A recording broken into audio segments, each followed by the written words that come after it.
Thank you, Jeff. You're welcome. Well, thank you so much for joining me, everybody, today, and thank you especially to Legacy Family Tree for having the courage to invite me to do my first ever webinar. And I really appreciate all of you for having the tolerance to live with my learning curve here. This is so much fun to be able to speak to so many folks literally around the globe all at once. I'm really excited about this. I'm told actually that about a third of you have heard me speak before, and those of you who have seen me speak before know that I need to jump right to the topic at hand. The reason for that is that I tend to be just a touch ambitious about how much content I tend to stuff into my lectures, and so I need to jump right to it. Starting with what our topic is today, reverse genealogy. Of course, it's all about finding the living. And this is not a formal term. This is just an expression I started using about a dozen years or so ago to describe a lot of the research I do. It really does seem to be catching on. You see a lot more people using it these days, but I wouldn't say it's quite crossed over to common parlance. But the reason I call this reverse genealogy is because traditionally in genealogy, we're trained to start with ourselves and sort of methodically march backwards in time. But this is the polar opposite of that. This is all about taking some tidbits of information in the past and then using them to march forward in time. And that's just why I started calling it reverse genealogy. But again, not a formal term, just an expression I've been using for a number of years. Now, to give you some sense of what this talk is based on, it's mostly based on my personal experience. And it started for me many years ago. I started actually doing genealogy in the 6th grade, so as a youngster. But I really only got into this finding the living over the last dozen years or so. And it was largely driven by actually the American Army. You're seeing in front of you the logo for what's called JPAC, or the Joint POW MIA Accounting Command. Now, this is in the United States. I work purely for the Army. I don't do cases for the other services. But what this is all about is tracking down families of soldiers who are still unaccounted for from past conflicts. And so I've been doing this since 1999. And what I do is I track down these families, mostly starting from Southeast Asia, Vietnam, marching back in time through Korea, World War II, World War I. I've even actually tracked down some family members for people who were lost in the American Civil War back in the 1860s. But this is part of what's turned me into a really good reverse genealogist, because what I need to do is track down the soldier's next of kin, his primary and secondary next of kin, and there's a very strict hierarchy about that. I need to find 3 people with the same mitochondrial, or loosely speaking, maternal DNA, and I need to find 1 relative with the same Y or paternal DNA. And because I've been doing it so long, I have now located literally thousands of family members for the Army. And it's kind of like, if any of you all have read Outliers by Malcolm Gladwell, he has the 10,000-hour rule in there. That's the notion that if you do anything for 10,000 hours, you tend to get pretty good at it. And at this point, I really have done that. So it's a case of practice, practice, practice. I've gotten pretty good at finding living, if only because of this work that I do with the military. And I should mention, although this is with the U.S. Army, the United States being what it is, a nation of immigrants, my cases end up taking me overseas quite often. Just to give you some sense, my current caseload, I've got cases involving, I'm doing work with Finland, with Holland, with Cuba, which has been really interesting. It's my first ever Cuban case. I'm trying to think, the Philippines and Ukraine. So the focus is, U.S.-centric, not surprisingly, but you'd be surprised how much of it is really global in nature. This work I do with the Army sort of served as a launching pad for other things I do as well. Some of you may have heard of Unclaimed Persons, which is an organization to help coroners and medical examiners with a really prevalent problem. We become so mobile, we move around so much. What this is these are people whose identities are known. They're not John and Jane Does, but they're individuals at morgues, and the coroners just can't find the next of kin to make notification. And so back in 2008, I actually launched a volunteer group. Some of you listening today may well volunteer for the group. And since then, hundreds of families have been notified about their lost loved ones. The other thing that I do that involves a lot of reverse genealogy is what I call orphan heirloom rescues. And what this is people wind up with other people's stuff. Maybe you buy an old house and you find, say, an old family Bible or family photos in an attic. So people will write to me. I have a little submission form on one of my websites, and they'll just tell me the bare bones information about the items. I then do the detective work to track down descendants of the original item, and the submitter will then return the item to the people, and then I tend to write articles just explaining the steps I took to do the research and about the happy reunion of the item back to the family of origin. And so this talk is based on my experience in all these arenas, doing all these military cases, doing the unclaimed persons, doing the orphan heirloom rescues, and then some other stuff. I've actually worked, for example, with both the FBI and NCIS on cold cases and that kind of thing. But it's just based on sort of practice, having worked a lot of cases over the years. So those are the reasons I've been doing it, but these are some of the most common reasons. And actually that first poll that was just done, it sort of bore this out.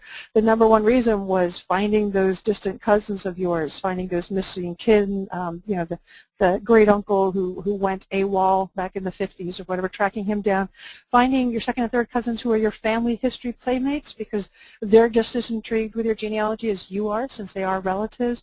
Sometimes that was a slightly lower number. I think it was about 23% or so. Finding reunion attendees. I'll tell you, I first did this actually online way back in the 1990s when a lot of people weren't online yet. I did a family reunion, actually more of a village reunion, for a little village called Osternia, which is over in Slovakia. And I took 40 Americans whose parents, grandparents, and great-grandparents were from this village over there for a reunion, and it took a lot of planning. But here was the thing: in order to make it economically feasible, I had to get at least 40 people to do this, to pay for the airfares and all that stuff. And so even though it was early days in the internet, I was able to take advantage of the fact that many of us have unusual names, Smolenyak being representative of the village, to track down enough people to get us to that magic number of 40 we needed to be able to do the reunion. But you'll see people using this to find people for their, you know, their high school reunions as well. Any kind of reunion this works for. I talked about the orphan heirloom rescues. This next point here about locating family heirlooms. You could be the kind who actually likes to return them, but this is also useful for tracking down who wound up, whoever wound up with the family items. So maybe you have a situation where you find a mention of a family Bible that once existed, and you might use this to track down who wound up with the Bible. And by the way, just a quick tip, if you do that, I tend to start with the maternal lines just because so much family memorabilia gets passed down from mother to daughter down through the generations. More and more you find people doing it to find DNA participants, oftentimes still for surname projects, but more and more for geographic projects or to solve particular history mysteries.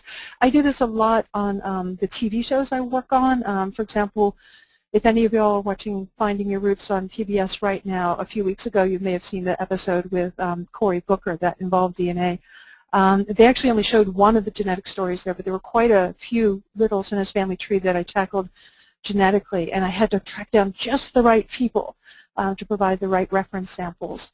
And of course this is what I do as well with the military repatriation efforts and unclaimed persons. It's a matter of finding the next of kin, and usually most coroners and so forth have a strict hierarchy about who qualifies as such, as does the military. Reverse genealogy is also used occasionally, literally to save lives. Where you see it sadly most often has to do with youngsters with cancer, leukemia. Maybe they're trying to find bone marrow donors. And of course, if you're related, you have a better chance of being a suitable donor. And so you'll see these efforts. I've seen it with children of Swedish ancestry, of Jewish ancestry, which usually turns it into a worldwide chase, but it can occasionally actually save lives. So these are just some of the most popular reasons for using reverse genealogy. Okay, so when it comes to doing this, there are two basic approaches, and again, like the phrase reverse genealogy, this is not formal terminology. These are just the phrases I tend to use, but I refer to it as broadcasting or seeking. By broadcasting, what I mean is essentially sprinkling virtual breadcrumbs across the internet, okay, making it easier for the people you're looking for to find you, to trip across you. So this is all about putting as many messages and postings out there as possible. The other approach is what I just call seeking, and this is a more sort of proactive and aggressive approach, if you will, and this means using your detective skills to seek out the people that you're looking for.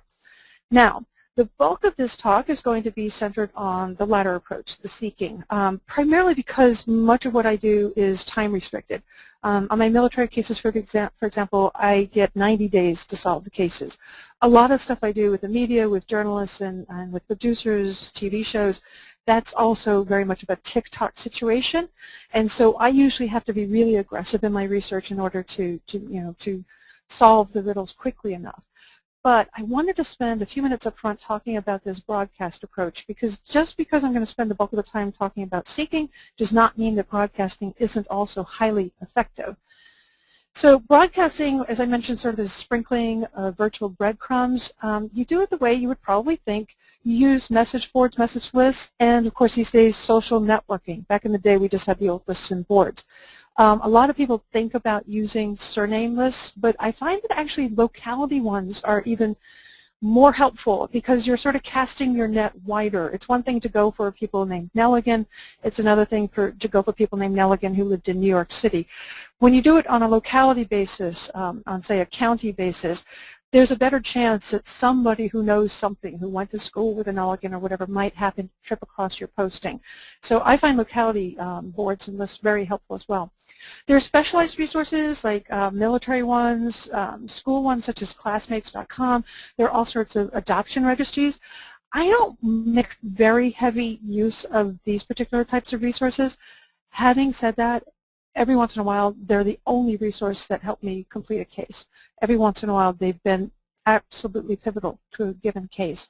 And so depending on the specifics of your situation, you may want to look into them as well.